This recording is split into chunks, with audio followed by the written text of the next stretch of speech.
स्मृतीस्थळ निरूपणाच्या आजच्या सत्रामध्ये 100 पासून त्याच्या स्मृती आपण श्रवण करणार आहोत. तथाधिकारू प्रशंसा मग खेई भटासी भटोबासी काही शास्त्र श्रवण केले. खेई भटांचं अनुसरण संपन्न झालेलं आहे. घरून येताना 3 वाट्यांपैकी एक द्रव्याचा वाटा ते घेऊन आलेले आहेत. आचार्य श्री भटोबासांना त्यांनी तो वाटा दिलेला आहे आणि भटोबासांनी सांगितलेलं आहे की तो मठामध्ये नेऊन ठेवा एका कोपऱ्यामध्ये. खाईल मठू म्हणजे परमार्गाच्या उपयोगी लागेल अशा प्रकारे त्या ठिकाणी आल्यानंतर अनुसरणही त्यांचं झालं. काही भजन पूजन विधी जो आहे तो देखील परमार्गी आचार्यश्रींच्या सन्निधानी ते संपन्न झालेला आहे आणि त्यांच्या अधिकाराबद्दल आता आचार्यश्री या ठिकाणी प्रशंसा करतात. खेई भटासी भटोबासी काही शास्त्र श्रवण केले. खेई भटांना भटोबासांनी काही शास्त्र सांगितलेलं आहे, काही निरूपण केलेलं आहे त्यांना. ते दशावृद्ध होते आणि त्यांचं जे वय आहे ते वय त्यांचं अधिक आहे, म्हणजे 56च्या पलीकडचं वय आहे, 60च्या आसपासचं त्यांचं वय आहे ते. आणि ते देखूनी एकुदी भटोबासी म्हणितले. त्यांची ग्रहण शक्ती बघून, त्यांचा अभ्यास वगैरे सगळं बघून, जसं आता अधिक वय कोणाचं झालं असेल ते म्हणतात आमचं पाठ होत नाही. मी सांगतो काही आता पाठांतराच्या मागे लागू नका. वय एकदा विशिष्ट झाल्यानंतर पाठ होणार नाही, पाठ करण्यातच वेळ जाईल. आणि वयोवृद्धत्व जे आहे हे वय अभ्यासाचं नाही, हे वय आचरणाचं वय आहे. आणि त्याच्यात तुम्ही आता अभ्यास करत बसाल तर अभ्यास होईल नाही होईल, पाठांतर होईल नाही होईल, त्याच्यातच समजा आपला वेळ गेला तर मग आचरणाला परत वेळ कधी द्यायचा आपण. आणि म्हणून आचरण होणं जास्त महत्वाचं आहे. म्हणून जेवढा आचार करायचं तेवढा अभ्यास, किंवा जेवढा अभ्यास केला त्याचं आचरण, हे असं सुरू ठेवायचं. आणि इथे खेई भट जे आहेत शेगावकर, खेई भट शेगावकर जे आहेत त्यांचा अभ्यासही चांगला, त्यांच्या वयाच्या अनुरूप त्यांचा अभ्यास चांगला आहे. ग्रहणशक्ती चांगली आहे, त्यांची स्मरणशक्ती चांगली आहे. आणि ते बघून भटोबास म्हणतात, 60 वरिखाची दशेच्या पुरुषासी अनुसरणी अधिकारू नाही. 60 वर्षाच्या वरिखाची दशेच्या म्हणजे 60च्या आसपास असलेला जो व्यक्ती आहे, जीव आहे, त्या पुरुषाशी अनुसरणी अधिकारू नाही. म्हणजे अनुसरण घेऊन जे काही आचार केला पाहिजे, आचार घडला पाहिजे, तो आचार त्या वयामध्ये घडत नाही. आणि म्हणून अनुसरण ज्याला काही म्हणतात ते अनुसरण जसं तसं नाही घडत. म्हणजे अनुसरणाशी परमेश्वराच्या काही अपेक्षा आहेत, अनुसरणाचे काही नियम आहेत, अनुसरणाचं काही आचरण आहे. ते आचरण जर का घडत असेल तरच त्याला अनुसरण असं म्हटलं जातं. नाहीतर मग आता एकदम आता वेश परिवर्तन झालं म्हणजे अनुसरण झालं अशातलं नाही. आम्हालाही कोणी विचारलं की तुमचं अनुसरण कधी झालं, आम्ही तारीख वगैरे सांगतो, वर्ष सांगतो, पण प्रश्न मनामध्ये पडतो आपलं अनुसरण झालंय का. म्हणजे हे प्रश्न आपल्याला पडले पाहिजेत. आता माहीम भट्ट ते म्हणतात माझं देव होईल. आता माहीम भट्टांसारख्यांनी असा प्रश्न विचारणं म्हणजे आपल्यासाठीच आश्चर्य. एवढं सगळं केल्यानंतर देखील त्यांना तो प्रश्न पडतो. म्हणजे असे प्रश्न आपल्याला पडले पाहिजेत. आपण म्हणतो माझं अनुसरण झालं, पण माझं अनुसरण झालंय का, किंवा माझं अनुसरण होणार आहे का, हे प्रश्न आपल्याला पडले पाहिजे. याच्या बाबतीमध्ये चिंतन आपण केलं पाहिजे.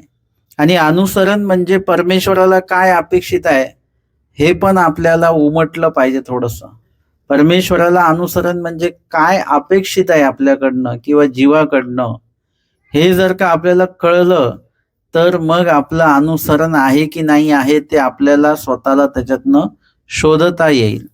आणि म्हणून इथे 60 दशेचा म्हणजे जे काही अवस्था सांगितल्या, दंडी, दर्शी, स्पर्शी, या अवस्था सांगितलेल्या आहेत.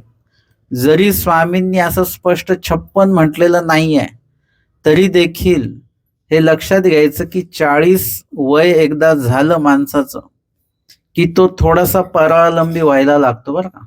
त्याच्या लक्षात येतं की तो 41वा वाढदिवस तर करेल, पण त्याच्या लक्षात येईल आता आपण 50च्या रांगेमध्ये सुरू झालो बरं का. आता 50च येईल आता 8-10 वर्षामध्ये.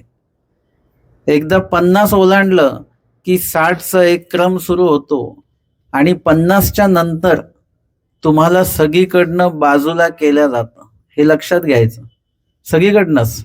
नोकरीला जर का तुम्ही असाल, नोकरीतनं पण बाजूला केल्या जातं. ते म्हणतात आता तुम्ही झाले 58 झाले, 60 झाले, तुम्ही किती म्हटलं की नाही आम्ही व्यवस्थित आहोत तरी नाही झालं, वय झालं. म्हणजे अनेक ठिकाणी जे काही आपल्याला प्राधान्य असतं ना, ते प्राधान्य आपलं कमी कमी होत जातं. नुसतंच अनुसरणाच्या बाबतीत नाही, हे सगळ्या क्षेत्रामध्ये आपल्याला एक 55 नंतर आपण स्वतः देखील स्वावलंबी जे असतो ते परवालंबी व्हायला लागतो, है ना.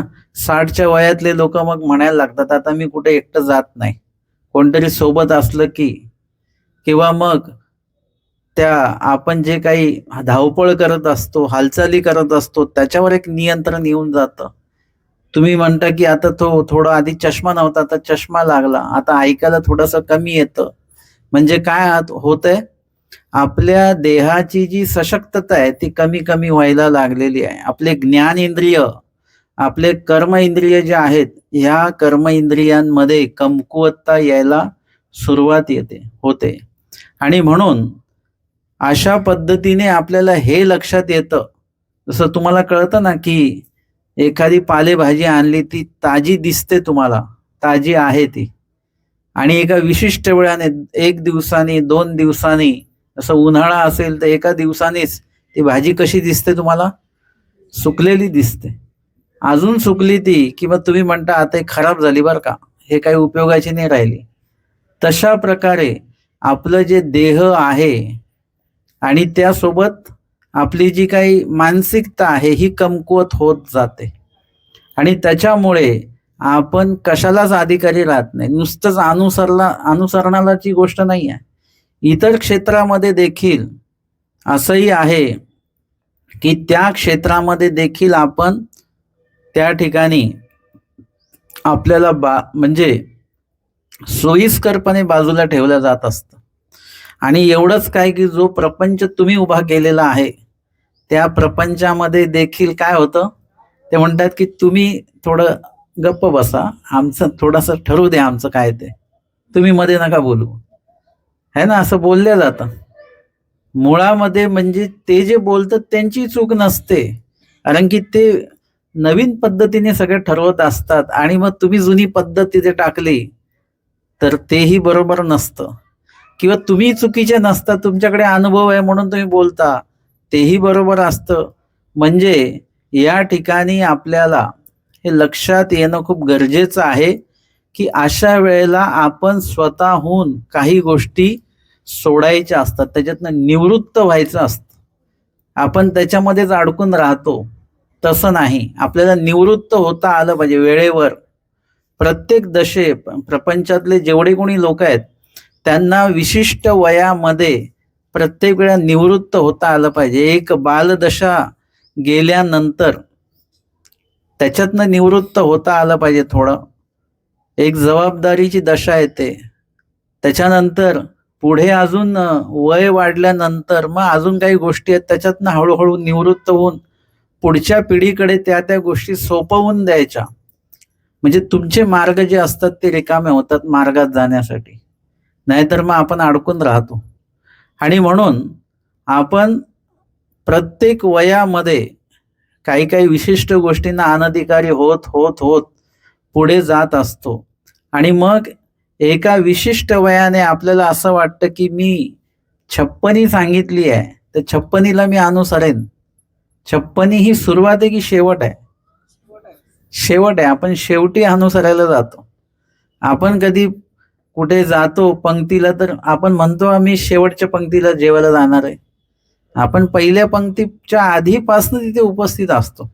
आपण शेवटच्या पंक्तीला जेवायला जायचं या हिशोबाने कुठंच जात नाही.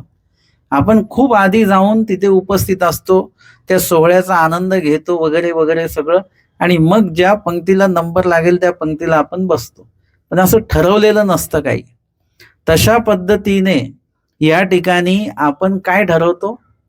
महानुभाव पंथातले समस्त जे काही प्रापंचिक लोक आहेत ते ठरवतात आम्ही 56ला अनुसरणार आहे.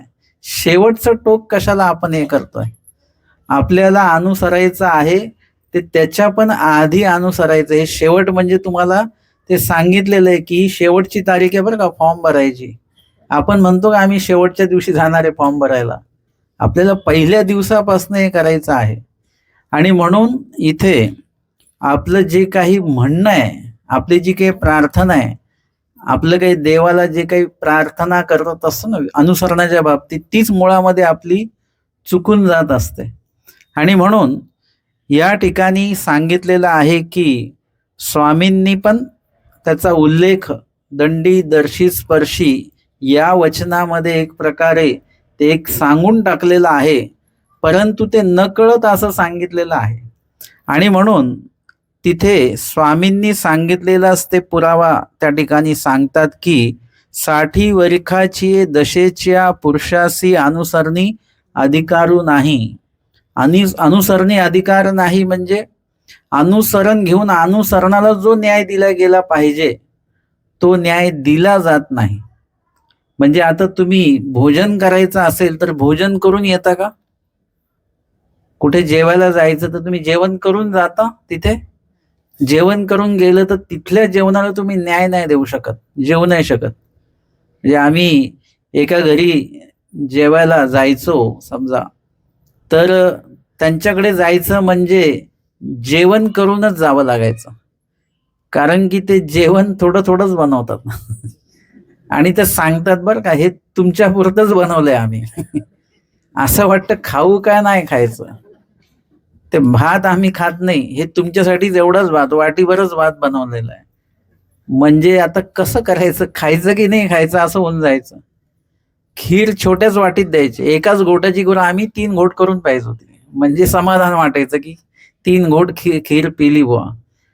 मग तिथे एक तर जेवून जायचं, नाही तर तिकडून आल्यानंतर परत जेवायचं असं.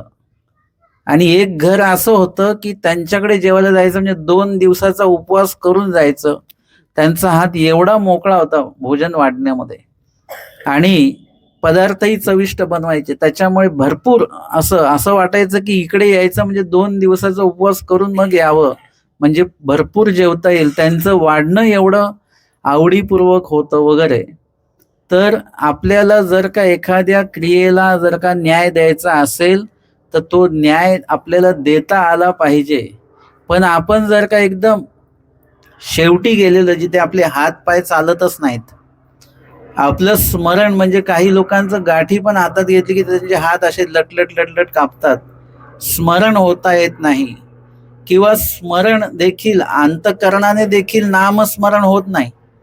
कारण की बहुत वेळ जर का प्रपंचामध्ये आपले असणारे जे लोक आहेत ना, त्यांचं मी चिंतन केलेलं आहे, ते प्रपंचातनं बाहेर पडले तरी प्रपंच त्यांच्यातनं बाहेर पडत नाही, प्रपंच आतमध्येच असतो तो. ते कुठे जरी पण गेले तरी ते प्रपंच आठवत राहतात. नातू आठवतो त्यांना, नात आठवते, सून, मुलगा, हे ते सगळं आठवत राहतं लांब गेल्यानंतर पण. म्हणजे ते अंतःकरणी जे स्मरण आहे ते स्मरण होत नाही. आणि म्हणून तो त्याग आधी का सांगितलेला आहे की लवकर, म्हणजे तेवढं केलं पटकन आणि पटकन तुम्ही निघालात तर लगेच त्याच्यातनं तुम्हाला बाहेर पडता येतं. आणि अधिक काळ तुम्ही तिथे राहिलात तर तुम्ही मुरता त्याच्यामध्ये, आणि तो प्रपंच तुमच्यात मुरतो आणि तुम्ही प्रपंचात मुरता, आणि मग त्याच्यातनं बाहेर पडणं हे अशक्य गोष्ट आहे. आम्हाला लीळा चरित्रामध्ये दिसून येतं, भट्टोबास आहेत, लगेच म्हणजे एका विशिष्ट वेळात त्यांनी सोडून दिल्यामुळे प्रपंचाची आठवण नाही आहे त्यांच्यामध्ये कुठलीच. माहीम भट्टामध्ये प्रपंचाची आठवण नाही आहे. महादाईसांच्या याच्यामध्ये कुठेच त्यांच्या प्रपंचाचा उल्लेख येत नाही, जे बोलण्यामध्ये तो विषय येत नाही. बाईसांच्या पूर्व काही असतील त्याचा काही विषय कधीच बाईसांच्या मुखात येत नाही. म्हणजे तिथे तो विषयच नाहीये, कारण ते जास्त त्याच्यामध्ये रमून बसले नाहीत आणि प्रपंच त्यांच्यामध्ये रमला नाही. त्याच्यामुळे प्रपंचाचा विषय त्यांच्याकडे नाहीये. आपण जर का एकमेक भेटल्यानंतर प्रपंचाचा विषय निघत असेल तर समजायचं की प्रपंच आतमध्येच आहे. तो प्रपंच जसं जे अन्न पचत नाही त्याचे ढेकर येतात बरं का, जे पचतं त्याचे ढेकर येत नाही. म्हणजे तो विषय जर का येत असेल बोलण्यामध्ये तर तो विषय नाही आला पाहिजे. प्रपंचातनं बाहेर एकदा पडलो की पडलोच पाहिजे आपण. मग ते कुठल्याही वयामध्ये तुम्ही पडा, काही हरकत नाही, पण असं पडा की बाहेर पडून जा पूर्ण आणि बाहेर काढून टाका. म्हणजे प्रपंच देखील बाहेर काढून टाका. प्रपंचाचा परत विषय त्याच्यामध्ये येता कामा नये. असा जर का काही होत असेल तर तसं करणं खूप आपल्यासाठी लाभदायक आहे. आणि म्हणून 60च्या आसपासचा जो व्यक्ती आहे त्याला धर्मी अधिकार का नाही किंवा अनुसरणी अधिकार का नाही, तर याच एका गोष्टीमुळे आहे की त्याच्यातनं त्या गोष्टींच्या स्मृती ज्या आहेत त्या पुसल्या जात नसतात, त्या तशाच राहत असतात. आणि म्हणून तसं जर का असेल तर काय होईल, अधिकार नाही, मग अधिकार राहत नाही, कारण अंतःकरणामध्ये तेच सुरू आहे जे मागे आपण हे केलेलं आहे. जसं पुरणपोळीचं जेवण असं जेवलेलं असतं ना, इतर जेवण आणि पुरणपोळीचं जेवण वेगळं असतं. पुरणपोळीचं जेवण म्हणजे माणूस काहीच बघत नाही, सर्व थोडं 4-5 घास जास्त जेवतो. एरवी 2 घास जास्त जेवेल, पुरणपोळीचे 4-5 घास जास्त जेवले की त्या व्यक्तीला विचारा की संध्याकाळी काय जेवणार, तर म्हणतो आज काही इच्छा नाही जेवायची. का? अजूनही पुरणपोळी आहे, पूर्ण शरीरामध्ये भिनलेली आहे, ती मनात आहे, त्याच्यामुळे आता काही खायची इच्छा नाही. सकाळी जी खाल्लं तेच जेवण अजून पचलं नाही, ते तसंच आहे. आता नवीन वेगळं जेवण जेवण्याची इच्छा नाही.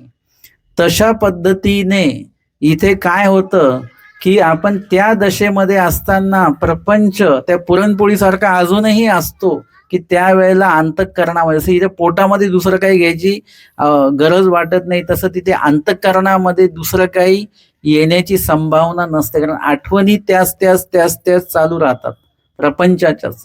त्याच्यामुळे ईश्वराचं काही अंतःकरणामध्ये आठवावं तर त्यासाठी ते अंतःकरण रिकामं राहत नाही. आणि म्हणून त्या दशेमध्ये तो जीव त्या कार्यासाठी अधिकारी नाही असं सांगितलेलं आहे. परिनेणी जे ईश्वरीची प्रवृत्ती, परंतु काय सांगता येतं ईश्वराची प्रवृत्ती कशी काय असेल. एखाद्या जीवाकडनं ती क्रिया देवाने घडवून घ्यावी ही परमेश्वराची जर का प्रवृत्ती जर का असेल तर आपण त्याच्यामध्ये काही बोलू शकत नाही. आणि म्हणून कोणी असं 60 वर्षाचं जरी आलं आणि ते म्हणाले की मला अनुसरायचंय, तर आम्ही काय त्याला म्हणावं का काही उपयोग नाही तुमचं अनुसरण घेऊन? आम्ही तसं काही म्हणू नये. जे ज्या वयामध्ये येत आहेत ते त्या वयात नाही आले, या वयात आले ना, घेऊन घ्या अनुसरण. मग पुढे काय होईल, ते पुढे होईल ते आम्हालाही नाही माहिती. आम्ही घेतलेलं अनुसरणाचं काय होणार आहे आम्हाला माहिती नाही आहे. तर आम्ही तुमच्या अनुसरणाचं कुठे निकाल देत बसायचं की तुमचं अनुसरण देव लेखी लावणार नाही वगैरे वगैरे. आम्ही आधी घेतलं तर आमचं तरी लेखी लागेल की नाही लागेल ते कोणाला माहिती आहे? ते देवाला माहिती, आम्हाला माहिती नाही. छरदोबास सारखे व्यक्ती आहेत, पण काय झालं त्यांचं. आणि म्हणून एखादा व्यक्ती येईल नंतर येईल, पण इथे खेईभट सेगावकर जे आहेत त्यांच्यासारखं एखादा व्यक्ती पुढे जाईल, भटोबासांसारखी व्यक्ती त्यांची प्रशंसा करेल, असाही एखादा जीव असू शकतो. आणि म्हणून कोणी काही जर का धर्मक्रिया करत असेल तर त्याला त्या धर्मक्रियेबाबत त्याला टोकू नका, त्याला त्याच्याविषयी खचवू नका की हे तुमचं करून काही उपयोग नाही असं बोलू नका. कोणी विचारलं की बाबा मी उपदेश घेतलेला नाही, मग मी देवपूजा केलेली लेखी लागत नाही का? म्हटलं लागते. मग दंड घातलेले लेखी नाही लागत का? म्हटलं लागतात ना. उपहार दाखवलेले लेखी नाही लागत, म्हटलं लागतो. कोण म्हटलं? मला कोणीतरी सांगितलं तुम्ही उपदेश नाही घेतला तुमचा लेखी नाही लागत, करून काय उपयोग नाही. इतक्या टोकाचं कसं काय बोलतात लोक, मला काय समजत नाही. लागतं ना, सगळ्यांचं लेखी लागू शकतं, काही हरकत नाही. उपदेशच घेतला नंतरच लेखी लागेल असं नाही. उपदेश घेण्याआधी केलं तरी लेखी लागेल, उपदेश घेतल्यानंतर अजून चांगलं लेखी लागेल, ज्ञान घेतल्यानंतर अजून चांगलं लेखी लागेल, वासनिक दशेत अजून चांगलं लेखी लागेल. लेखी लागणार, प्रत्येक ह्याच्यामध्ये टप्प्यामध्ये लेखी लागेल. फक्त त्याची गुणवत्ता जी आहे ती वाढत अनुसरला तर अजून चांगलं लेखी लागेल. म्हणजे अशा प्रकारे त्याची गुणवत्ता वाढत जाईल. आणि म्हणून परमेश्वराची प्रवृत्ती ही आपल्याला माहिती नाही. आपण काय करायचंय, आपण आपल्या ज्या क्रिया आहेत, म्हणितले करण जे आहे ते करत राहायचं. आता इथे वयाचा विचार करत बसायचा नाही. आणि यायचं असेल लवकर या, पटकन त्याच्यामध्ये. आता काही लोक इतके हुशार असतात की ते उद्या 56 लागणार तर आज दीक्षा घेतात, असं असतं. तर ह्याच्यामध्ये काय साधलं जातं का बरं, 1 वर्ष आधी घेतलं तर 2 वर्ष आधी घेतलं तर काय होतं, आणि मग ते म्हणत मी 56च्या आधी दीक्षा घेतली. पण असं का? माझं म्हणणं आहे की जर का अनुसरायचं असेल तर त्याच्या तारखा निश्चित करू नका की मी 1 वर्षाने अनुसरणार आहे. ती तारीख आमच्या माहीम भट्टांनी पण निश्चित केलेली होती, पण ते 1 वर्षाने अनुसरले का? ते आत्ताच अनुसरले. 1 वर्षाचं अनुसरण गेलं पुढे तिकडे, आत्ताच अनुसरण त्यांनी घेतलं. ते म्हणाले 1 वर्षाचा काय भरोसा आहे, उद्याचा तरी काय भरोसा आहे, आणि आजचा तरी काय भरोसा आहे. मग आज अनुसरायचं आहे, आजचा पण काही भरोसा नाही ना. तुम्ही म्हटलं आज संध्याकाळी अनुसरायचं आहे, आणि आज संध्याकाळीच काय झालं तर काय सांगता येतं. त्याच्यामुळे आता मध्ये आम्ही एक दीक्षा दिली, ती किती वाजता दिली, रात्री 11:40 कोणीतरी म्हटलं त्यांना की आता असं करा, सकाळी घ्या, सकाळी घ्या, सकाळचा वेळ चांगला असतो, सकाळचा वेळ चांगला असतो. प्रात प्रहरी घ्या. परमेश्वर सखा जीवाचे चिंतन करतात, परमेश्वर 24 तास जीवाचं चिंतन करतात. त्या म्हणाल्या की सकाळी 3 वाजता 4 वाजता मी उठलीच नाही तर मेले बिले तर वय जास्त आहे, मला आत्ताच घ्यायचं बस. आत्ता म्हणजे आता, उद्याचा मला काही भरोसा नाही, 12च्या नंतरचा भरोसा नाही, काय होईल माझ्या देहाचं वगैरे वगैरे. म्हणजे हे जेवढ्या लवकर घ्यायचं तेवढ्या लवकर घ्या. याच्या तारखा निश्चित आहे. काही विवाह सोहळा नाही आहे, त्याचे मुहूर्त काढा, है ना. ते दीक्षेचे पण मुहूर्त काढतात, काही गरज नाही दीक्षेचे मुहूर्त काढाय. तुम्ही ज्या दिवशी दीक्षा घ्याल तो उत्तम मुहूर्त असणार आहे आपल्यासाठी, कारण की त्यावेळी परमेश्वराची कृपादृष्टी असेल, आणि परमेश्वराची कृपादृष्टी जेव्हा असेल त्याच्यासारखा दुसरा कुठलाच मुहूर्त या जगामध्ये नाही.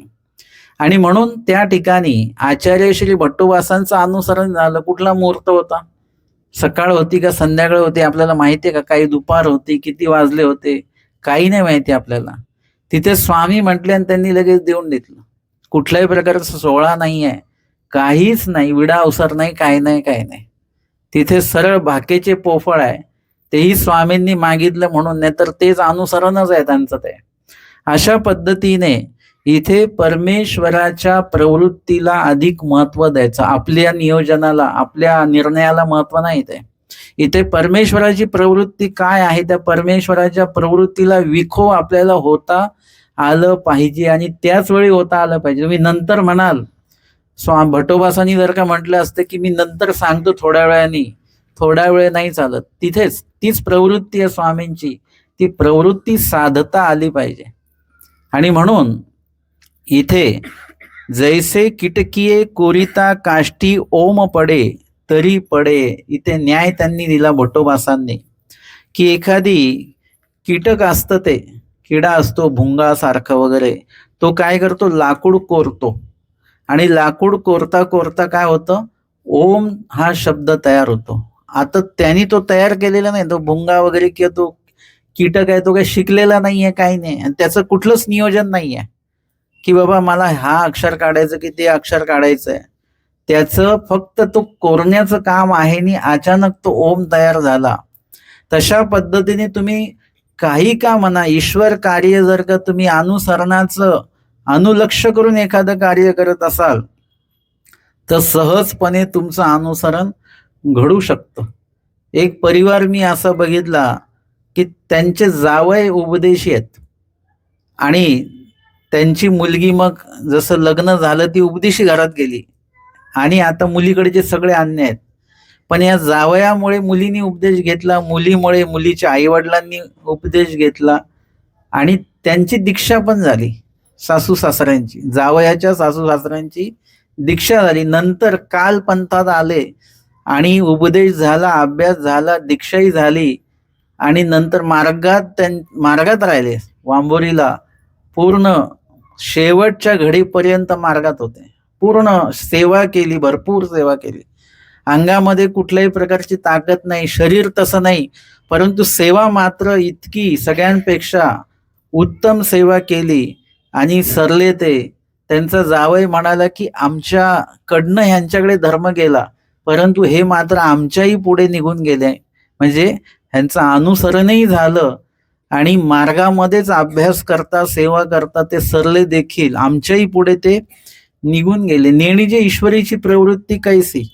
तुम्ही सहजपणे एखादं ईश्वर कार्य करायला जाल आणि ते ईश्वरीच्या प्रवृत्तीला विखो ठरणारं ते कार्य ठरू शकतं. परमेश्वराला प्रसन्न करणारं ते कार्य ठरू शकतं.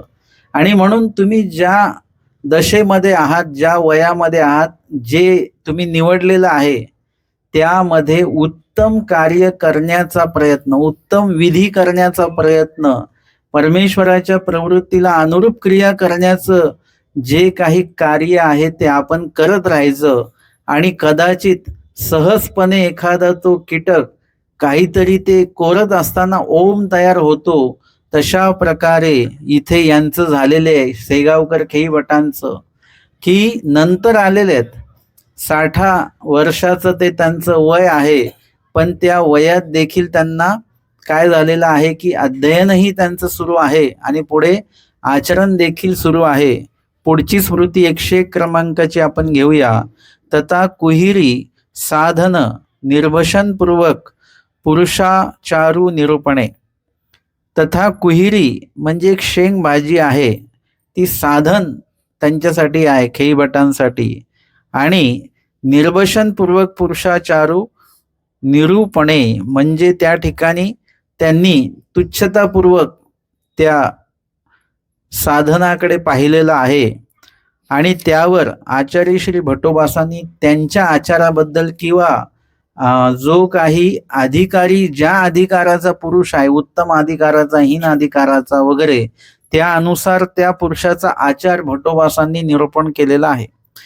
एकू दिसू भट्टोबासा ते पुसुनी वाळुके रामदेव आटनासी निघाले. एकदा भट्टोबासांना विचारून त्यांची परवानगी घेऊन वाळुके रामदेव आटनासी निघालेले आहेत. वाळुके रामदेव, रामदेव पण 1 2 आहेत, 3 आहेत. मग त्याच्यामध्ये जसं खेईभट 2 आहेत, तशा प्रकारे इथे त्यांना ते नाव दिलं. मग इथे रामदेव, आकाईसाचे रामदेव एक वेगळे आहेत, हे वाळुके रामदेव आहेत. आणि ते आटनासी निघाले. आटनाला तयासरीसे भट्टोबासी खई भटा ते पाठविले. आणि त्यांच्यासोबत भट्टोबासांनी खेई भटांना म्हणजे सेगावकर खेई भट यांना त्यांच्यासोबत पाठवले की तुम्ही यांच्यासोबत आटनाला जा. त्यांना सांगितलं की यांना सोबत आटनाला घेऊन जा. नवीन व्यक्ती जी आहे, ज्यांना आटन विजन वगैरे याचा अनुभव नाही आहे नित्यविधीचा, त्यांना कुणाची तरी सोबत, त्याला जाळी असं म्हटलं जातं मार्गामध्ये, ती जाळी त्यांना दिल्या जाते की तुम्ही यांच्यासोबत आटन करा. भिक्षा कशी मागायची, किती चालायचं, कधी चालायला निघायचं, कधी थांबायचं, पाळतं न पाळतं बघून कसं पाणी प्यावं, भोजन करावं, विजनाला कुठे बसावं, कसं बसावं, स्मरण केतूला काळ करावं, भिक्षा किती घ्यावी, हे सगळं त्याच्यामध्ये शिकायला मिळत असतं.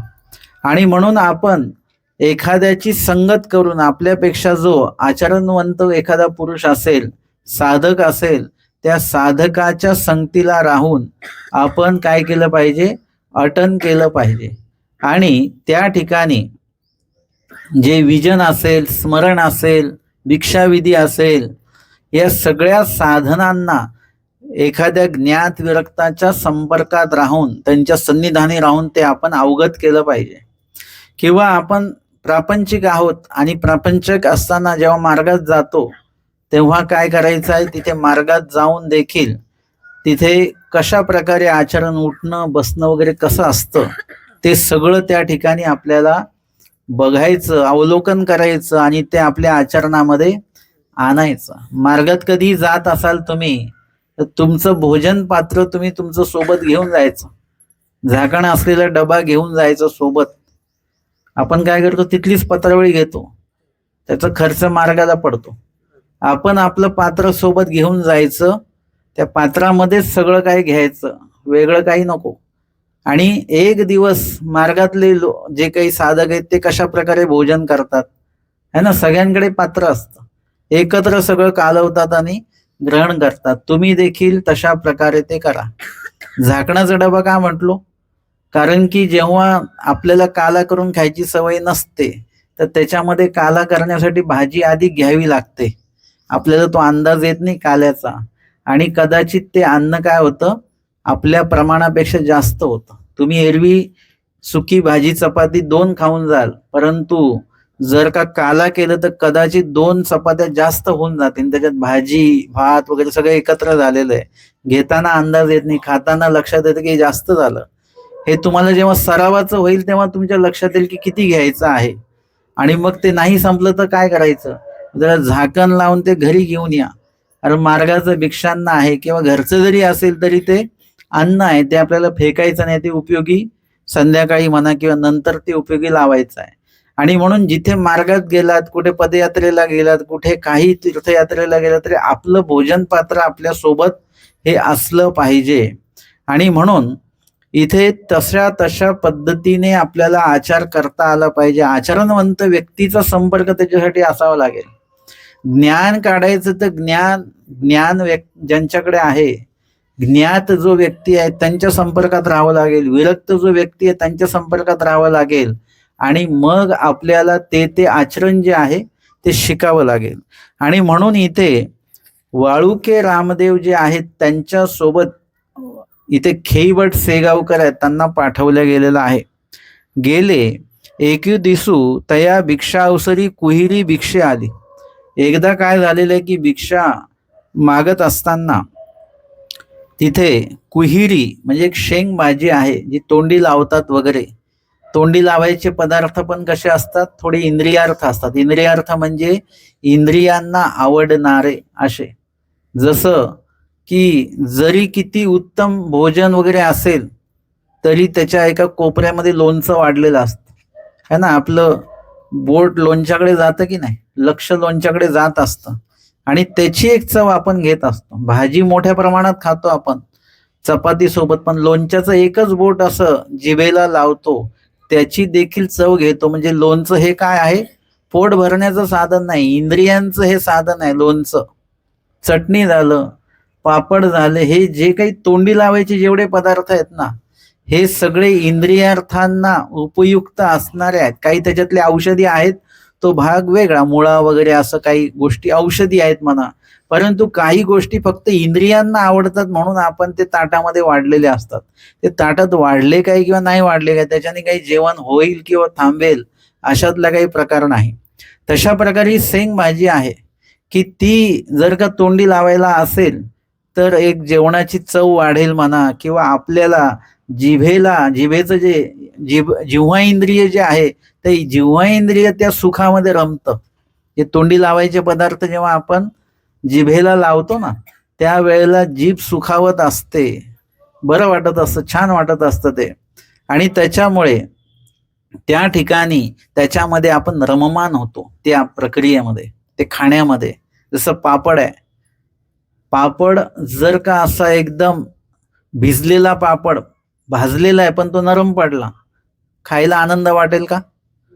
नाही वाटणार. तो कधी वाटेल, तो जसं कडक असेल तो कडक पापडच खायला आनंद वाटेल, आणि तो भिजलेला असा नरम पडलेला पापड असेल तर तो खायला तुम्हाला चांगला नाही वाटणार. म्हणजे त्याच्या चवीमध्ये आपण रममान होतो, त्याच्या खाण्याच्या त्या प्रक्रियेमध्ये आपण सुख जे मिळतं त्याच्यात रममान होतो आपण. आणि म्हणून काय आहे की त्या सुखात एकदा रममान झालो की तेवढ्या वेळ आपण देवाला विसरत असतो बरं का. आपल्याला लक्षात पण येत नाही तो वेळ कालावधी की तेवढ्या वेळ आपण देवाला विसरतो. म्हणून या ठिकाणी काय केलेलं आहे की त्यांनी ती कुहिरी भाजी जी भेटलेली आहे त्या भाजीला त्यांनी काय केलेलं आहे, ते खाल्लं नाही त्यांनी. आणि त्यांनी काय केलं की ती जी भाजी आली ती भाजी कुहिरी भिक्षे आली भोजन करिता ते वाळुके रामदेवे टाकिली. म्हणजे इंद्रियार्थ जे आलेलं आहे, परिच्छेदाचं जे आलेलं आहे ते जर का वाढताना जर का लक्षात आलं तर काय करायचं, ते घेऊ नये. आणि जर का वाढल्यानंतर लक्षात आलं बरं, म्हणजे वाढल्यानंतर पण काय करायचं आहे, स्मरण करायचं आहे आपल्याला. भिक्षा मागितल्यानंतर लगेच आलं की लगेच भोजन नाही, तिथे कमीत कमी काही वेळ तरी स्मरण करायचं आहे. भिक्षा अवसरी काय काय आलेलं आहे, त्यातलं काही उल्लेखाचं आहे का, काही परिच्छेदाचं आहे का, काही इंद्रियार्थ रसविको आहे का, काही आपल्या आचरणाला दोषरूपी असे काही पदार्थ आहेत का, हे सगळं बघायचं. काही विकल्पजनित आहे का, हे सगळंच बघायचं आहे. दोषरूपी पदार्थ असेल तर मग तो घेऊ नये. यदा कदाचित ते सदन अन्न असेल तर ते काय करायचं, सगळंच कालवून एकत्र खायचं. पण परिच्छेदाचं आलं तर मग मात्र ते खायचं नाही. मग ते काय करायचं की उल्लेखाचं आलं तर मग न ते काढून ठेवायचं, ते खायचं नाही. मग ते नंतर मातीत वगैरे पुरता येतं. जे उल्लेखाचा पदार्थ असेल तर तो घ्यायचाच नाही भिक्षेमध्ये. आणि जर का घेतला तर नंतर स्मरणात आठवला तर तो सांडायचा, तो खायचा नाही, तो मातीमध्ये पुरून द्यायचा. आता खाल्ल्यानंतर आठवला तर मग वमन करायचं 3 तासाच्या आधी. 3 तास आपल्याला काही अन्न पचत नसतं, 3 तासाच्या आधी ते वमन करायचं जर का उल्लेखाचा पदार्थ असेल तर. अशा पद्धतीने हे इंद्रियार्थ आहे ती शेंग भाजी. आणि म्हणून काय केले, वाळुके रामदेवे टाकिली, वाळुके रामदेवानी ते काही खाल्ली नाही. आणि मग खेई भटांनी सेगावकर त्यांनी सुद्धा ती भाजी बाजूला करून ठेवली. दोघेही जेवले. आणि मग खेई भटी उठवणी ते वाळवंटी पुरली. खेई भटांनी उठून ते काय केलं, ते अन्न मातीमध्ये पुरून दिलेलं आहे. तेच दिवस 1-2 होते त्या भागामध्ये, ते 1-2 दिवस होते. ग्रामे 1 रात्र, नगरे पंचरात्र सांगितलेलं आहे, किंवा नगरांत का पात्रांत सांगितलेलं आहे. त्या भागामध्ये अधिक घरं असतील तर काय करायचं, तिथे ते घरं भिक्षा मागून ती संपवायची. आटन ते निरुद्देश आहे. म्हणजे आपल्याला काय हरण्याचं नाही की बाबा आज इथे उद्या तिथे परवा तिथे, असं नाही. एक स्वाभाविकपणे तो प्रवास आहे ज्याच्यामध्ये आपल्या अंदाजाने काही विशिष्ट जास्त घरं असतील तर तेवढी घरं पूर्ण करून मग पुढच्या गावाला आटनादिक्रमे जायचं आहे. आणि म्हणून तिथे 2-3 दिवस त्या भागामध्ये ते थांबलेले असताना मग दिसवडी जेविता म्हणती, कान गिळेसी सांगो की कुहिरी पुढा. आता हे काय म्हणतात, खेई भट्ट त्या अन्न जेवत असताना, जे भिक्षा आलेली आहे ते भिक्षा सर्व काला केलेलं आहे आणि ते खाताना त्यांना ते खाल्ल्या जात नाही. म्हणजे त्या ठिकाणी त्यांचा तो अनधिकार काहीतरी आहे. तो काय आहे तो पुढच्या ह्याच्यामध्ये ओळीमध्ये तो येणारच आहे. की ते चांगल्या सुख सुविधेतनं ते आलेले आहेत, असं काही गरीब कुटुंबातले नाहीत, श्रीमंत कुटुंबातले आहेत. त्याच्यामुळे त्यांना अशा प्रकारे अन्न खाणं, किंवा ते घरी जे जेवत असतील तसं अन्न भिक्षेमध्ये मिळणार नाहीये. त्याच्यापेक्षा थोडंसं न्यून प्रतीचं बनवलेलं अन्न ते मिळेल. ते भिक्षेत वाढल्यानंतर उत्तम प्रतीचं होणारच आहे.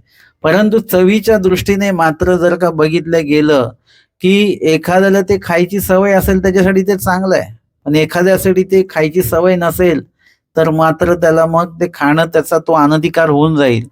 आणि म्हणून जर का अन्न भोजन करत असताना त्यांना ते अन्न जर का खाल्ल्या जात नसायचं है ना, एखादी भाजी नाही आवडत, काही लोक विचारतात घरी कसली भाजी केली, ते म्हणून मला ही भाजी नाही आवडत, मला ती भाजी नाही आवडत, असं होतं. आता आम्ही म्हणजे समजा मी आहे, लहानपणापासून मी मंदिरातच राहतो, समजा मार्गातच आहे, तर आम्हाला ती सवय आहे की जी पण भाजी असेल ती खायची. आमच्याकडे जर का कोणी आलं तर आम्हाला हे होऊन जातं, कोणी ग्रस्त कोणी आले वगैरे, ते म्हणतात आम्हाला ही भाजी नाही आवडत, ती भाजी नाही आवडत, ती भाजी नाही आवडत.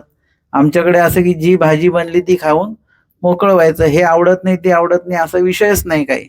आणि नावडतं जर का पदार्थ ताटात आला तर तो ताटातनं तोंडात जात नाही, तोंडात गेला तर तो गळ्याच्या खाली उतरत नाही, तो तोंडातच रेंगाळत राहतो तो पदार्थ, आवडीचा नसेल तर.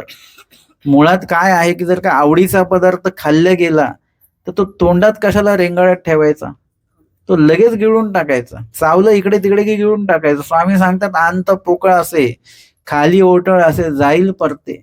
फक्त चवीचा भाग तोंडापुरताच आहे. एकदा गिळला पदार्थ की मग त्याची चव नाही आणि काय नाही. तोपर्यंतच खाईपर्यंत चावेपर्यंतच तुम्हाला त्याची चव कळते. आणि म्हणून काय करायचं, चवच नाही कळली पाहिजे म्हणून काला करायचा. आणि काला केला की दाताचं 80% काम कमी होऊन जातं काला केल्यानंतर. म्हणजे पोटासाठी पण ते चांगलं, दातांसाठी चांगलं, पचनासाठी ते चांगलं, लहान मोठ्या आतड्यांसाठी ते चांगलं. कितीतरी विचार स्वामींनी यामध्ये केलेले आहे. तुम्हाला जेवायला वेळ लागणार नाही, 1 तास नाही लागणार जेवायला. एकदम पटापट लवकर जेवण होईल आणि त्याच्यामध्ये चवीनं घेत ते खाल्ल्या जाईल. जे पातळ स्वरूपामध्ये भोजन असतं आणि जे चावतो आपण, चावण्यामध्ये भरपूर चव आपल्याला त्याच्यामध्ये येत राहते. परंतु एखादा काला केलेला असेल ते काय करायचंय, फक्त चावावा पण नाही, फक्त गिळावा येतुलेची आपल्याकडे राहतं. आणि म्हणून चवीनं घेता तो पदार्थ खाल्ला जातो आणि म्हणून ते तसं सांगितलेलं आहे. परंतु एखाद्या जर का चव अनावडीची असेल, ती आवडतच नसेल चव, तर है ना, खूप लोकांना शेपूचीच भाजी आवडत नाही. म्हणजे आता ती खातानाच त्या भाजीची स्मेलच तशी येते की त्यांना तो स्मेलच आवडत नाही म्हणा वगैरे असं होतं. वांचून अशी भाजी जर का वाढली गेली तर मग अन्न जे आहे ते चावतच राहू आपण, ते गिळलं जाणार नाही. असं जर का खेईभटांच्या बाबतीमध्ये कधी होत असेल की एखादा पदार्थ आलेला आहे तो काला केला पण ते भोजन काही खाल्ल्या जात नाही, तेव्हा ते काय म्हणायचे, स्वतःला म्हणायचे की कान गिळेसी का गिळलं जात नाही हे अन्न, सांगो कुहिरे पुढा, त्या कुहिरीला सांगू का. म्हणजे ते स्वतःला ते बोलत होते की स्वतःच्या अनधिकाराशी ते बोलत होते. आपल्याला स्वतःच्या अनधिकाराशी बोलता आलं पाहिजे. जसं ते असं लहान घरातले लहान मुलं असतात वगैरे, त्यांच्याशी आपल्याला बोलता आलं पाहिजे. त्यांना काय पाहिजे, काय नको, काय अपेक्षित आहे, काय आवडतं, काय नाही आवडतं, त्यांच्याशी संवाद साधता आला पाहिजे. आपण सगळ्यांशी संवाद साधतो पण आपण स्वतःशी कधीच संवाद साधत नाही. आपल्याला काय अपेक्षित आहे, काय नाही वगैरे वगैरे, काय अनधिकार आहे आणि तो अनधिकार का आहे आपल्यामध्ये याचा पण कधी आपण चिंतन आपण स्वतःशी करत नाही. आपला तो अनधिकार आपल्याला घालवता येईल का याच्यासाठी प्रयत्न, चिंतनपूर्वक प्रयत्न आपण कधी करत नाही. आणि म्हणून इथे मात्र खेईभट जे आहेत, सेगावकर खेईभट, ते मात्र स्वतःच्या अनधिकाराशी बोलतात, स्वतःशी बोलतात की का नाही गिळल्या जात, त्या कोहिरी पुढे सांगू का वगैरे असं ते बोलतात. खेईभट ते महासुरवाडाचे, त्यांच्याबद्दल माहिती सांगतात की महासुरवाडाचे म्हणजे सुख उपभोग त्यांना घरी भरपूर होता. म्हणजे हे लक्षात घ्या की महानुभाव पंथामध्ये अत्यंत श्रीमंत जे लोक आहेत ना, अष्टभोग भोगणारे लोक आहेत, ते देखील सर्व सोडून या महानुभाव पंथात येतात. असे अनेक लोक मी बघितलेले आहेत की एकीकडची घरची एवढी मोठी श्रीमंती आहे पण एका क्षणाला सगळं त्याग करून मार्गामध्ये राहतात. आणि मग त्यांच्याविषयी आश्चर्य वाटतं की कशा प्रकारे इतक्या दिवस सुख सुविधेमध्ये आहेत. आपल्याला रोज जर का चपलेची सवय असेल ना, तुम्ही बिना चप्पल असं 2 पावलं सुद्धा नाही चालू शकत. म्हणजे ती चपलेची सुविधा आहे, सुख आहे, त्याच्यातनं आपण 2 पावलं सुद्धा विना चप्पल नाही चालू शकत रस्त्यामध्ये. म्हणजे ते एक सुख जर का तुम्हाला सोडायचं आहे, ऐश्वर्य जर का सोडायचं असेल, तर मानसिक तयारी, शारीरिक तयारी, हे सगळ्याच गोष्टींना न्याय तुम्हाला द्यावा लागतो. आणि हे जे खेईभट आहेत त्यांनी मात्र एवढं सुख उपभोग सगळं सोडून ते आलेले आहेत आणि ते महासुरवाडाचे भरपूर सुख सुविधा, ऐश्वर्य त्यांचं होतं. मग किती एका दिसा भटोबासांचे भेटीसी आले. आटनादी कर्मे सर्व काही आटपून 1, 1.5, 2 महिना समजा असं काहीतरी ते परत भटोबासांकडे आले. मग रामदेवी भटोबासांपुढे सांगितले. रामदेवांनी भटोबासांना क्षेम वार्ता सांगितली, कशा प्रकारे आटण, कुठल्या भागात गेलो वगैरे हे सगळं सांगत असताना काही अनुभव जे आहेत, प्रतीती आलेली असते, ती प्रतीती पण सांगावी लागते. कोणीतरी मला सांगितलं की आम्ही आटनादिक्रमे होतो आणि त्याच्यामध्ये काय झालं की ज्या गावाला जायचंय त्या गावाला जाताना मध्ये 2 रस्ते फुटले. आता कुठल्या गावाला जायचं, म्हणजे गावाकडे जाणारा रस्ता कुठला ते बरोबर गेलं पाहिजे. तिथे थांबलो आम्ही तर कोणी विचारावं तर कोणीच आलं नाही. कितीतरी वेळ थांबायचं, किती वेळ. चुकीच्या रस्त्याने जाऊ तर मग दुसऱ्या गावाला निघून जाऊ. आता मग काय करायचं, काय करायचं, तेवढं तिथे कुत्रा आला. मग मग तो कुत्रा पुढे पुढे जायला लागला. असं ते म्हणाले, आपण काय करू, या कुत्र्याच्या मागे जाऊ, कुठल्याही गावाला पोहोचे नका. आणि तो कुत्रा पुढे हे मागे, असं करता करता ज्या गावाला जायचं त्याच गावाला बरोबर ते पोचले. म्हणजे हे काय आहे, प्रतीती एक प्रकारची. म्हणजे त्याच्यामध्ये असे वेगवेगळे अजून खूप चांगले चांगले अनुभव येतात, काही खडतर अनुभव येतात. हे सगळे अनुभव जे आहेत ते गुरुनिमित्तांपुढे अशा विशिष्ट पद्धतीने जर का ते टप्प्याटप्प्याने सांगितले, त्याच्यातनं काय साह्य, काय आपली चूक, काय निर्णय चुकले, काय निर्णय बरोबर झाले, याची पडताळणी श्री गुरुजी करत असतात. आणि म्हणून ते सांगत असताना रामदेवांनी काय केलेलं आहे की भटोबासांपुढे तो प्रसंग सांगितला. भटोबासी ऐकून म्हटले, रामा ओखटे केले. त्यांनी सांगितलं की ती शेंग भाजी काय मी खाल्ली नाही. आणि मग यांनी पण ती खाल्ली नाही का, ते इंद्रियार्थ असल्यामुळे म्हणा किंवा साधन या पदामध्ये ते मोडत असल्यामुळे. वाळुके रामदेव कदाचित वृक्षांना भोजन करत असतील, मग त्यांनी ते जे काही इंद्रियार्थ ते भिक्षेमध्ये आलेलं असेल ते त्यांनी ग्रहण केलं नाही. तेव्हा भटोबा असताना म्हणतात, रामा ओखटे केले. म्हणजे ओखटे केले कुणाच्या बाबतीमध्ये, त्यांच्या बाबतीमध्ये. जे खेईभट आहेत त्यांच्या बाबतीमध्ये हे चुकीचं झालं. तुमच्या बाबतीमध्ये कदाचित ते बरोबर झालं. तुमच्यासाठी कुहिरी ही भाजी तुमच्यासाठी विखो आहे, पण त्यांच्यासाठी ती विखो नाही. तुमच्यासाठी तो परिच्छेद ठरेल, पण त्यांच्यासाठी तो परिच्छेद ती भाजी ठरणार नाही.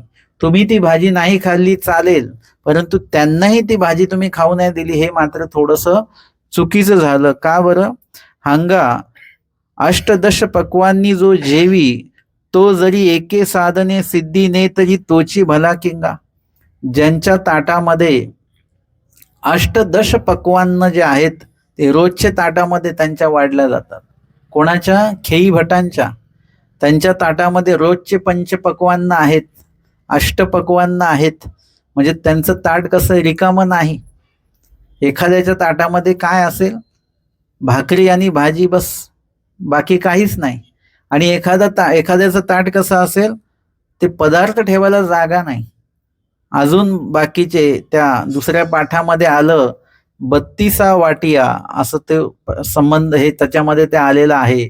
आणि त्याच्यामध्ये मग एवढे ते पदार्थ सगळं काय त्या ताटामध्ये वाढलेले, म्हणजे रोजचे एवढे पदार्थ त्यांच्या ताटामध्ये वाढल्या जायचे, ते सगळं ते सोडून आलेले आहेत. हे लक्षात घ्या. एखादा जर ऐश्वर्य संपन्न व्यक्ती आहे, तो सगळं सोडून येतो. त्यांनी जर का भिक्षेमध्ये इंद्रियार्थ जरी खाल्लं तर त्यातल्या त्यात रस विखो सोडलं त्यांनी आणि इंद्रियार्थ खाल्लं, काही हरकत नाही, त्याला दोष नाही. किंवा त्यांनी वृक्षांना खाताना त्यांनी कधी साधन जरी खाल्लं तरी त्याला दोष नाही. त्याच्याही पेक्षा रस विखो तो सोडून आलेला आहे, त्याचा त्याग त्यांनी केलेला आहे. म्हणजे त्याच्या रोजच्या खाण्यातले पदार्थातनं तो कुठे आलेला आहे? खाली आलेला आहे. त्यांनी एवढा त्याग केलेला आहे. मग त्याच्यामध्ये जर का एखाद्या दिवशी त्यांनी साधन खाल्लं हरकत नाही, एखाद्या दिवस त्यांनी इंद्रियार्थ खाल्लं तर हरकत नाही.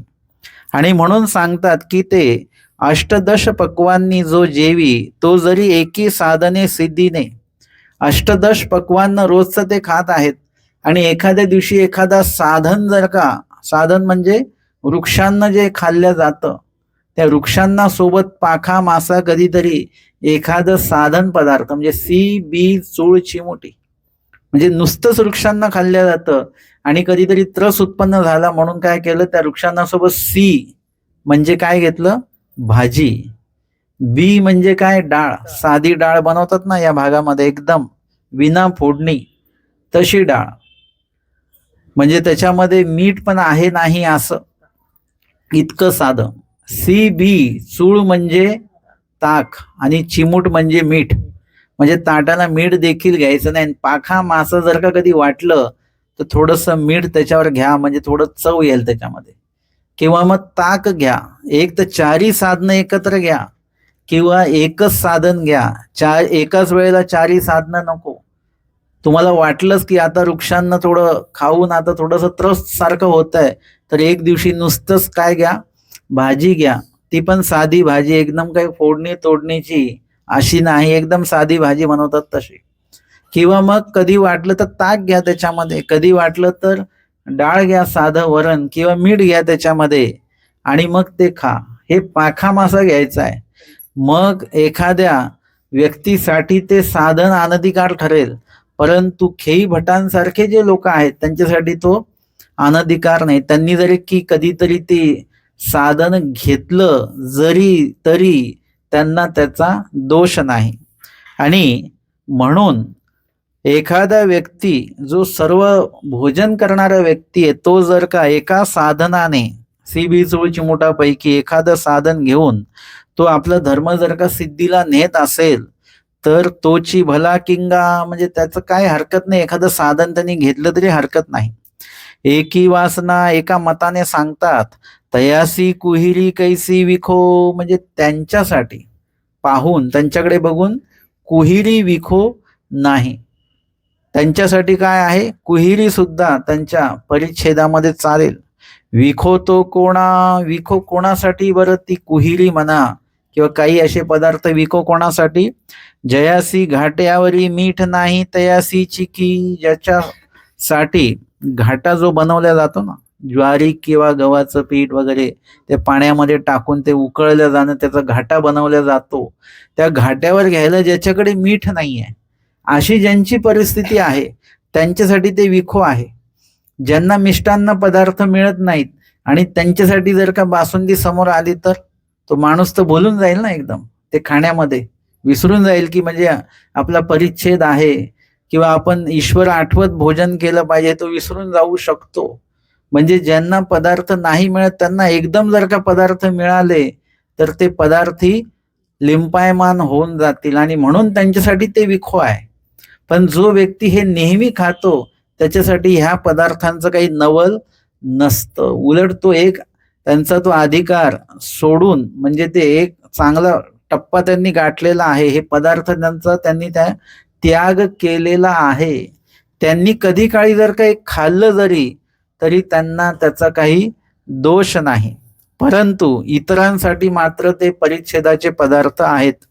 यावरी भटोबासी निरूपण केले आणि या विषयावर आचार्य श्रींनी काय केलेलं आहे, निरूपण केलेलं आहे. आणि त्या निरूपणावर अजून काही विश्लेषण त्यांनी जे काही पदार्थ आहेत, पदार्थांचा परिच्छेद आहे, त्याला जड सेवना असं म्हणतात.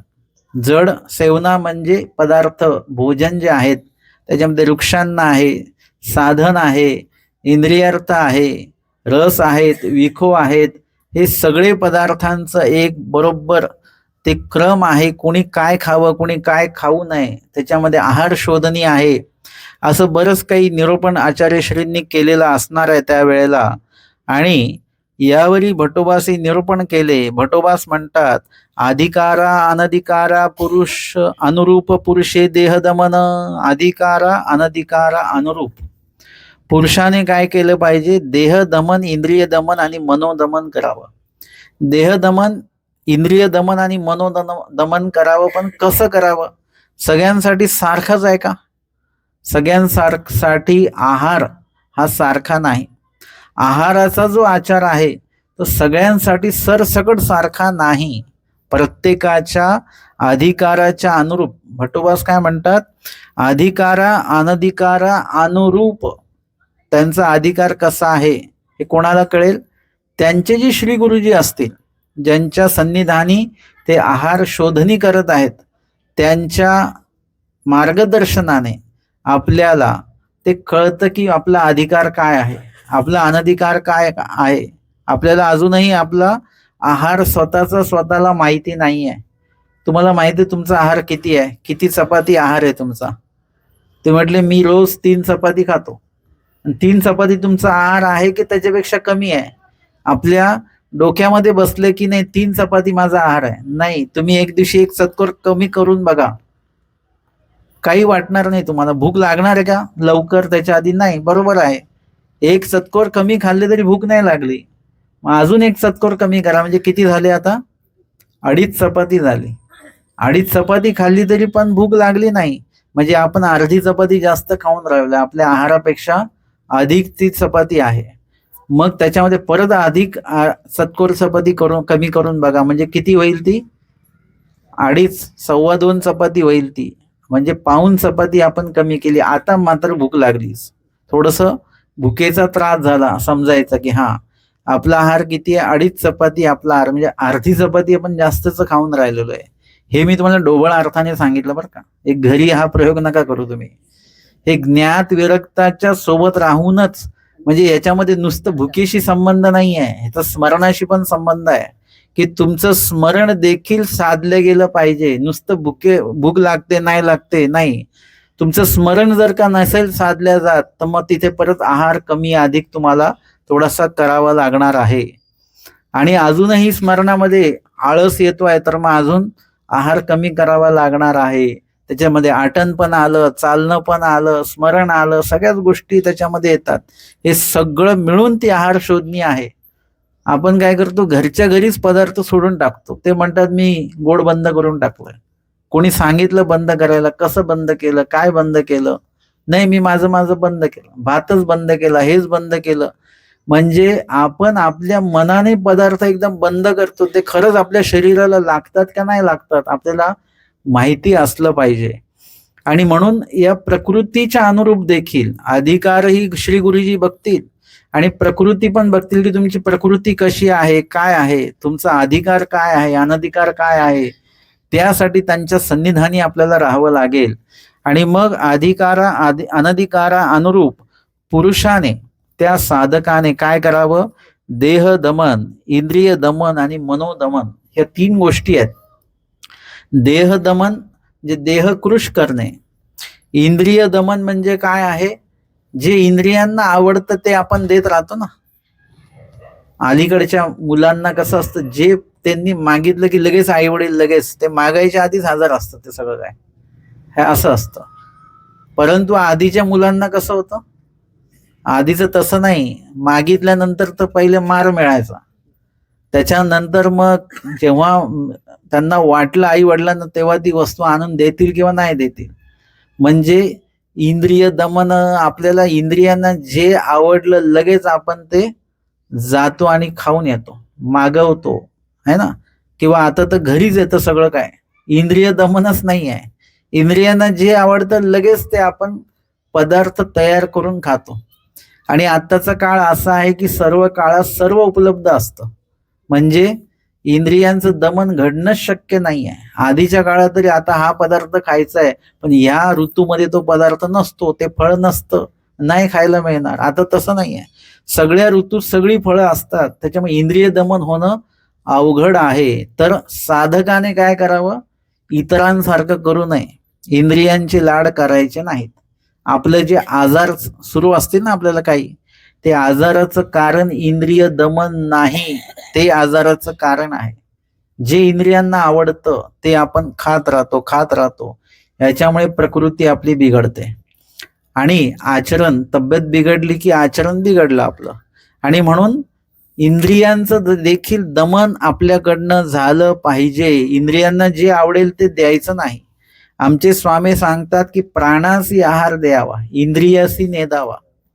याचं इंद्रिय दमन कसं करायचं? प्राणाला जो लागणारा आहार आहे तो द्या. इंद्रियांना लागणारा जो आहार आहे तो देऊ नका, है ना. इंद्रियांना काय काय आवडतं? चमचमीत वगैरे ह्या सगळ्या गोष्टी इंद्रियांना आवडत असतात. परंतु ते खाताना तुम्ही कधी विचार करता का पोटाला हे पाहिजे की नको पाहिजे? पोटाला विचारत नाही. आणि म्हणून इंद्रिय आहार जो आहे, इंद्रियासी आहार नेदावा, असं स्वामींनी सांगितलेलं आहे. आणि इंद्रियांचं दमन त्याच्यामध्ये आलं. मनोदमन म्हणजे काही गोष्टी मनाला आवडत असतात आपल्या, उगाचच मनाला वाटतं. आणि म्हणून जसं लहान मुलं असतं त्याच्या ते इंद्रियांनाही आवडत नसतं आणि त्याला आवश्यक नसतं, पण त्याच्या मनाला वाटतं की त्याला दिलं ना तर मला पण पाहिजे, है ना. लहान मुलाचं असं, त्याला लाडू दिला का मला पण पाहिजे. तुला खायचं आहे का, ते खायचं आहे की नाही खायचं ते नाही माहिती, पण त्याला पाहिजे असतो, त्याच्या मनाला पाहिजे. म्हणजे काही गोष्टी आपल्या मनाच्या अनुसार चालतात, काही गोष्टी इंद्रियाच्या अनुसार चालतात आणि काही ज्या गोष्टी आहेत त्या आपल्या देहाच्या हिशोबाने आपण चालत असतो. या दोन्ही तिन्ही गोष्टींना नियंत्रण करायचं आहे. देह दमन, इंद्रिय दमन आणि मनोदमन. तया ते त्रिदंडी ऐसे म्हणजे त्याला त्रिदंडी पुरुष असं म्हटलं जातं. त्रिदंडी कशाला म्हटलं जातं? ज्यांनी देह दमन, इंद्रिय दमन आणि मनोदमन केलेलं आहे त्याला त्रिदंडी पुरुष ऐसे म्हणतात. आणि आपल्या याच्यानुसार अजून जर का आपण घेतलं, ज्याच्याकडे ज्ञान, भक्ती, वैराग्य अशा तिन्ही गोष्टी आहेत त्याला देखील आपण त्रिदंडी असं म्हणू शकतो. जयापासून दातृत्व संभावना तया पुरुषाची नामना सारावी. आणि ज्यांच्यापासून खरोखर आपल्याला ज्ञान, दातृत्व मिळालेलं आहे, धर्म कळालेला आहे, साधन जे काही देवानी सांगितलेलं आहे ते साधन आचरण्याची जे काही मार्गदर्शन ज्यांच्याकडनं आपल्याला मिळालेलं आहे त्या पुरुषाची नामना सारावी. म्हणजे त्यांचं गुणानुमोदन करावं किंवा त्यांनी सांगितलं ते ऐकावं. आपण कुणी सांगितलं तरी ऐकतो ना. लोक आम्हाला म्हणतात बाबा हे अमकं सांगतात ते तमकं, आम्ही ऐकायचं कुणाचं ऐकायचं? जो व्यक्ती तुम्हाला धर्म सांगते आणि धर्म बुद्धीने सांगते आणि धर्माच्या आधाराने सांगते त्या व्यक्तीचं ऐकायचं. अधर्मयुक्त जर का असेल तर मग ते मात्र ऐकू नये. कोणी म्हणाल बाबा आम्ही मग ते पूजेचं खाल्लं तर चालेल का तिकडच्या? हा चालेल, काय हरकत नाही. तसं नाही चालत, कुणालाच नाही चालत ते. आम्ही म्हणून जातो तुमच्या खुशीसाठी हा चालेल म्हणून, परंतु ते चालत नसतं. अधर्मयुक्त क्रिया धर्मयुक्त व्यक्ती तुम्हाला कधीच करायला सांगणार नाही आणि धर्मयुक्त क्रियाच आपल्याला पुढे घेऊन जाणारे आहेत. आणि म्हणून धर्मयुक्त जो व्यक्ती आहे, ज्ञात विरक्त, म्हणजे तो ज्ञानी तर आहेच पण त्या ज्ञानानुसारच चालणारे ते आहेत, है ना. तुम्ही जे स्वयंपाक बनवला तोच ताटामध्ये वाढला जाईल, जो वाढला तोच खाल्ला जाईल. की बनवला एक, वाढलं एक आणि खाल्लं एक असं होणार आहे का? नाही. ज्ञात विरक्त का सांगितले? त्यांच्याकडे जे ज्ञान आहे त्याच ज्ञानाचं ते आचरण करतात आणि त्याच ज्ञानाचं आचरण आपल्याला दिसतं. त्यांच्याकडे नुसतं बसलं तरी त्यांचं आचरण कशाच्या आधाराने? ज्या ज्ञानाच्या आधाराने त्यांचं ते आचरण पण दिसलं आणि ते ज्ञान सुद्धा आपल्याला लक्षात येतं. अशा दोन्ही गोष्टी तिथे सारख्या वारख्या बघायला मिळतात. आणि म्हणून त्या ठिकाणी आपल्याला आचरण करायला थांबायचं, त्यांच्याकडनंच मार्गदर्शन घ्यायचं आणि त्या पुरुषाची नामना सारावी. म्हणजे त्याच पुरुषांचं जे काही प्रभाव आहे तो आपल्यावर असला पाहिजे. येर धर्म द्वारार्थी उपकारक मानावे. म्हणजे जे कोणी काही तुम्हाला छोट्या मोठ्या धार्मिक गोष्टी सांगतात, धर्मामध्ये असं केलं पाहिजे, तसं केलं पाहिजे वगैरे, ते तेवढं महत्वपूर्ण देखील नसेलही, परंतु ते धर्माशी निगडीत आहे तर त्यांना धर्म उपकारक असं समजायचं की हे आम्हाला यांनी देखील काही ना काही धर्म जो आहे तो सांगितलेला आहे, शिकवलेला आहे आणि म्हणून त्यांचे देखील काय करावे?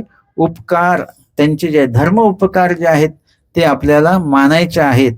आणि अशा पद्धतीने या ठिकाणी खेई भट्ट सेगावकर आहेत, यांच्या अधिकाराची प्रशंसा त्यांच्या वयानुसार जर का पाहिलं तर त्या वयात अनुसरण घडतंय, त्या वयात त्यांचं अध्ययन घडतंय, आटन विजन घडतं आहे आणि ते सुद्धा त्या ताकदीने ते करतायत. त्यांच्या त्या अधिकाराची प्रशंसा आचार्यश्रींनी या ठिकाणी या स्मृतीमध्ये केलेली आहे. आजच्या सत्रात आपण 100 आणि 101 अशा 2 स्मृतींवर श्रवण आणि चिंतन केलेलं आहे.